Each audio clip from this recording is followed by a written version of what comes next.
Hello and welcome back to Clownfish TV. It is me, Gigi Sparkles, and I am here by myself today because Neon is busy. So we're going to talk about The Little Mermaid. You're just getting me. Now, Little Mermaid released today, released in some theaters and previews yesterday. They did about 10 million on Thursday, which isn't terrible actually. And we're heading into the big weekend release with the 4-day weekend, and it's going to be interesting because are they going to compare this one to 4-day to 3-day? Are they going to be apples to apples? We don't know yet. Probably. It depends on how well it does. It will be the narrative we are given. But one thing is for sure about this film, it has to make a lot of money to break even. Now, I did this story yesterday morning on piratesandprincesses.net talking about how much money The Little Mermaid has to make to break even. At this point in time, just with the budget they had for this budget for this thing was like $200 to $250 million, not counting their advertising. And they have spent so much money on advertising for this. They have shoved this everywhere in every crevice. It's like sand. It's not going to come out. They made sure, you couldn't avoid it. It's been all over the place. They even paid themselves $10 million to run it during the Oscars, which Hollywood got pissed about. They are going to put it everywhere. So I am sure their budget for marketing, which we don't know what it is, was extremely high. So according to several other websites, they're thinking it's going to take about $750 million to break even. Some places say 500 if you double the budget of the movie. Just to break even, I guess, to be a success. Not necessarily break even, but be a success. So it's going to have to make a lot of money. And it could. I'm not going to say it's not. However, other places are saying they don't know. They're saying Little Mermaid expects to sink fast at the domestic box office. They think it's going to earn $120 million for the first weekend, but after that, we don't know what the drop's going to be. We have to wait and see, because the problem is, I am hearing people even on the glowing pixie duster fan boards, where any negativity is met with "you're a racist" and "you're a horrible person. How dare you." Even on those threads, people are starting to chime in, and a lot of people liked it, which is completely cool. You're allowed to like it. I mean, it might be really good. People might like it. A lot of people also are saying it wasn't that good. They're saying Halle Bailey is a bright spot, but overall, the movie was not very good. So it depends who you ask. I noticed on Rotten Tomatoes, of course, the critical score is dropping. It's 66% now. It was 71 or 72. Now that more critics are getting to see it, because these are the ones who didn't get the previews, it's dropping on there. The audience score, it's like, oh my gosh, it's 95, guys. It's so great. No, I've noticed this all day. I've been watching it. If you actually click on the audience score, right, it's 95 verified audience. Verified audience means that they're sure you had a ticket. Well, I'm sure that there are a lot of accounts that had tickets that didn't actually have tickets, if you know what I mean. But if you go to all audiences, it's 48, and that's down. It was like 50 some earlier. It's 48% now. And yes, of course, there are people that are going to come on here and just give it a half-star 1 just because they can, because they hate this movie for whatever reason. But there's also going to be a lot of people who are going to come in here and give it a 5-star automatically because they love this movie, or they're, there's bot, traffic bot accounts to go and vote it up. So the truth lies in the middle, but 48% is where all audiences are sitting. And that's a far cry from the verified at 95%. So yeah, and there's 5,000 ratings at 48, 1,000 at 95. However, if you go to all audiences, a lot of people don't have, even if you have a ticket, doesn't mean you get verified. Like, I've gone to the movies and I would go to leave a review and it won't let me be a verified review.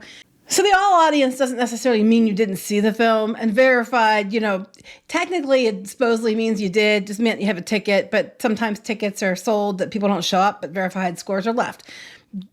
Captain Marvel comes to mind. I think the truth lies in the middle. I don't think it's a 95, but I don't think it's probably a 48 either.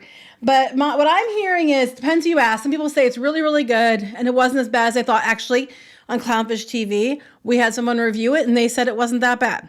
And then other people I have heard that it's absolutely terrible. It just depends who you ask. And that stupid Awkwafina Scuttlebutt song sucks. I don't care who says it doesn't. It sucks. Here's Daily Beast Obsessed. Awkwafina's horrific Little Mermaid rap will ruin your weekend. I just find it very entertaining that the one person, Awkwafina's known for rap, yes, but she was also in trouble multiple times for supposedly like imitating black people when she raps and, using their accent, black accents and stuff like that. And then they give her a rap song for the Little Mermaid. It just, to me, I don't know what they were thinking. I'm hearing a lot of people saying that the new songs from Lin-Manuel Miranda don't fit with the film, that it's very, they're very different. Again, I haven't seen it. My daughter wants to see it. I just don't know if I want to sit through it. I just don't like Disney live action remakes. It was funny. I got into it with somebody because there was somebody who was like talking about how much they loved it, which is cool. You're allowed to like it, go you. I'm glad you do. And somebody else made some comment about not liking it too much. And this one person chimed in and said, because you're a racist. And I was like, you know what? Oh, hell no. They didn't say anything about her being black or anything. They just made a comment about not liking it as much. And I was like, this is stupid. I'm so tired of the narrative that if you don't like it, you're racist. If she was still white, if you didn't like it, you'd be a misogynist. I'm just tired of it. But what's interesting to me was even on those boards where people like, you must praise Disney or else, they were actually saying, yeah, it wasn't that good. It was okay. My kids were scared. I saw that one a lot. My kids didn't like it. They were freaked out. That one I saw often, I think because when it's a cartoon, it's not real. When it's live action actors, it's a little bit harder to discern when you're a child what's real and what's not. But I'm hearing mostly what I'm hearing is it's okay, but it's not as good as the original. They never are. But this goes back to this. So now they're going to shoot for the $1 billion mark, and they might get it because Aladdin hit $1 billion, and it also had a 4-day, I think Memorial Day weekend, and they're going to be comparing it to that. Now, right now, I think at its 4-day, it was 116 million. I want to say domestic. I don't know what the global was, but I know it went over $1 billion worldwide. That was before the pandemic, but they have spent significantly more money, I think, marketing this one than they did with Aladdin. To me, that tells me that Disney was worried. It's like Eternals and Shang-Chi. Shang-Chi was kind of thrown under the bus for the Eternals, and they threw everything they had at the Eternals to make it stick, and it didn't stick because they knew it wasn't going to do well. Well, the way they've been throwing so much marketing and promotion at this film gave me that same vibe. Like, they are so convinced it wasn't going to do well. Then my comment is, then why make it at all?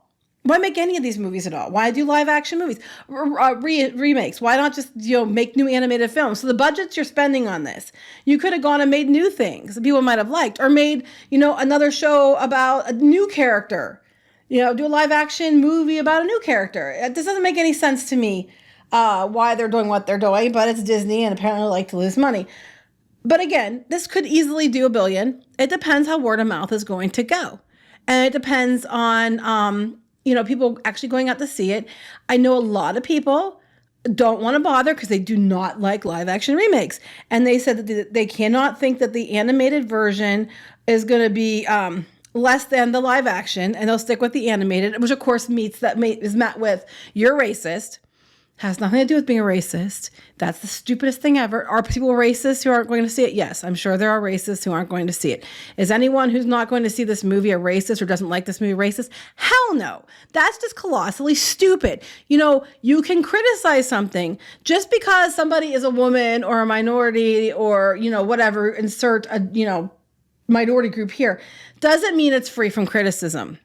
But Hollywood and the media and the fans who've been trained by the media keep thinking that if they just label somebody istophobe, that it automatically discredits their criticism, even if it's valid. And that's dumb. So the movie's got to make, depending who asks, between $500,000 to $750 million to even be considered a success. And then they're Disney's clearly trying to go for the $1 billion mark with all the money they spent.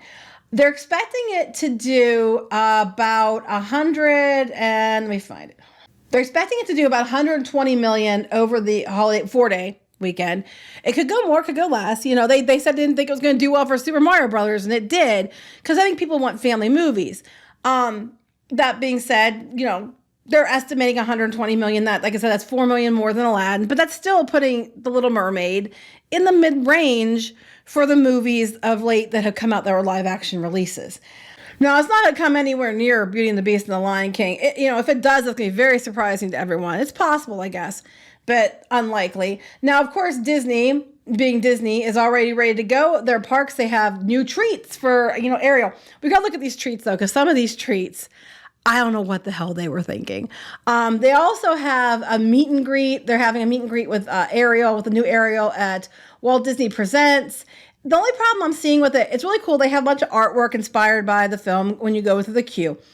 I'm looking in the background here, and they're using screens to make it look like it's an ocean overlooking this balcony overlooking an ocean. And you can see people trying to take pictures. It's putting all those screen marks on it. So I don't know how it's going to translate for people taking photos. Yeah, right there, it's really bad. It's just going to not translate well for photos with Ariel, but I don't know why they thought that was a good idea. But we're going to look at the treats. Disneyland is getting a couple things. They're getting this macaron, and they're getting a little mermaid strawberry cake, which are really cute, you know. But then we get down here to Walt Disney World. And Walt Disney World, hot damn, you get bubbles at sea, guys. It's a Gold Peak sweet green tea with lemon juice, pineapple, and guava. And it's topped with green boba pearls. I'm sorry, that looks like eggs. It's supposed to be bubbles. That looks like flipping fish eggs. And the green and purple is like, I think, Ariel's colors. But that just looks like Ariel laid a ton of eggs on top of your drink and went away, or flounder, or somebody egged up your drink. It does not look appealing. I don't know who thought that was a really good idea. That does not translate the way they thought it would translate. But that's not all. They have a couple other things that are cute that work out fine. Then you get down here. So now we got the Part of Your World strawberry Dole Whip. I love the two seashells. Is that her boobs? Is that like her top? And then the here's the tail with the green. I think that's very unfortunate if that's the case, if that was they're going for her seashells, because basically you're topping the cone with her boobs. And I don't know how good of an idea that was. Yeah, that's just my takeaway from their treats. But these are the things they're going to have. They have cookies and cream shake. They have the sea salt caramel and chocolate pop, and this one's over at Ganachery. They're going to have the ice cream cone, and I don't know how long they're lasting. I know a couple of them are until the 29th. I don't know if the rest are going to be around longer. I just couldn't stop laughing about this. It's either she's turned into green toxic bubbles, green sea foam, or somebody, just squirted a bunch of eggs out on your drink, and it does not look good. Plus, have you ever had the drinks at Disney World? A lot of times they're so gag me sweet. I can't even drink them. Like, I've had them, they've burned my throat because they were just pure syrup. I cannot do their specialty drinks because they are so dang nasty. But anyway, there's just a little roundup of some of the Ariel news. We're going to have to wait and see what happens as far as the box office goes. I'm sure it'll do fine, even though I'm hearing from a lot of people there weren't many people in their theater. I'm hearing that repeatedly. And some people said their theaters are packed, or not packed, but there was a lot of people in them. And that people, reacted well. And other people were saying that their theaters were very, very empty. So I don't know, guys. We'll see how this goes. I am interested in seeing how the audience score. All audiences 48, verified's 95. That's such a huge discrepancy. I don't know. But I know they have to make a lot of money back to break even and to be a success. But even if they don't, we're going to hear it's a success anyway. So what do you think? Please let us know, and we'll talk to you later. Bye.